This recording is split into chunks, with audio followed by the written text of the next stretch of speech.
नमस्कार, बहुत स्वागत है आपका हमारे इस खास पेशकश में। मैं हूं आपके साथ योगेश पांडे। मौसम का तेवर तल्ख है और देश का सियासी तापमान काफी ऊपर चला गया है। चिलचिलाती धूप और बेतहाशा गर्मी में कहीं तापमान 45 डिग्री का है तो कहीं इससे भी अधिक है। और इसके बावजूद आसमान का ताप सहकर उत्तर प्रदेश के मुख्यमंत्री योगी आदित्यनाथ भारतीय जनता पार्टी के स्टार प्रचारक के रूप में निरंतर रैली और जनसभा कर रहे हैं। 55 दिन से वो खुद निरंतर आमजन के बीच पहुंच रहे हैं और इतने दिनों में मुख्यमंत्री योगी आदित्यनाथ कुल 170 चुनावी कार्यक्रम कर चुके हैं। छठवें चरण के चुनाव प्रचार तक सिर्फ यूपी ही नहीं बल्कि देश के 12 राज्यों में उनकी चुनावी जनसभा हो चुकी है। सीएम योगी ने 137 जनसभाएं की हैं, 15 प्रबुद्ध सम्मेलन अब तक कर चुके हैं और 12 रोड शो कर चुके हैं। इसके अलावा काशी में नारी वंदन कार्यकर्ता सम्मेलन में भी वो शामिल हुए। प्रधानमंत्री नरेंद्र मोदी और रक्षा मंत्री राजनाथ सिंह के नामांकन में भी उन्होंने हिस्सा लिया। उन्होंने लोकसभा संचालन समिति की 2 बैठक भी की। प्रधानमंत्री नरेंद्र मोदी ने पिछले सप्ताह कहा कि कांग्रेस और समाजवादी पार्टी को उत्तर प्रदेश के मुख्यमंत्री योगी आदित्यनाथ से सीखना चाहिए कि कहां बुलडोजर चलाना है और कहां नहीं। पीएम लखनऊ के निकट बाराबंकी में एक चुनावी रैली को संबोधित करते हुए यह बात कही थी। सपा कांग्रेस वाले सरकार में आए तो रामलला को फिर से टेंट में भेजेंगे और मंदिर पर बुलडोजर चलवा देंगे। क्या योगी जी से यही सीखना है क्या? अरे जरा योगी जी से ट्यूशन लो, बुलडोजर कहां चलाना कहां नहीं चलाना। 2024 के लोकसभा चुनाव में एक बात जो गर्म है वो है योगी आदित्यनाथ से रैली करने की मांग, न केवल यूपी में बल्कि पूरे देश में। गुजरात से कर्नाटक तक, महाराष्ट्र से बंगाल तक पिछले 6 सप्ताह में उन्होंने करीब 150 रैलियां की। दरअसल 2017 के बाद से ही एक बड़ा बदलाव आया है।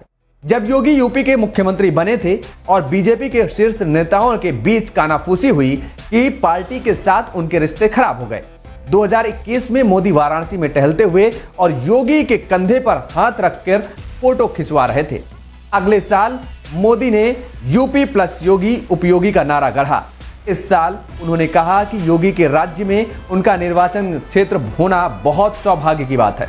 वर्तमान की बात करें तो मोदी के बुलडोजर वाली टिप्पणी अखिलेश के इस आरोप का जवाब है कि योगी सिर्फ बुलडोजर बाबा है।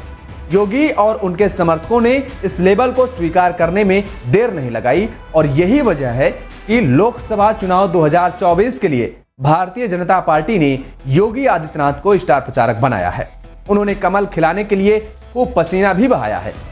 अब छठवें चरण के चुनाव प्रचार के आखिरी दिन सीएम 2 राज्यों में पहुंचे।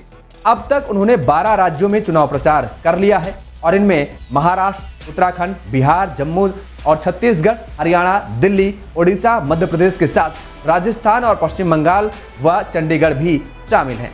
छठवें चरण की वोटिंग 25 मई को होगी और इस दिन सिरसा, कुरुक्षेत्र, पूर्वी दिल्ली, बिहार की पूर्वी चंपारण, पश्चिमी चंपारण, ओडिशा की पूरी लोकसभा सीट पर भी वोट डाले जाएंगे, जबकि ओडिशा की केंद्रपाड़ा सीट पर 1 जून को चुनाव होगा और इन सीटों पर योगी आदित्यनाथ ने प्रचार किया।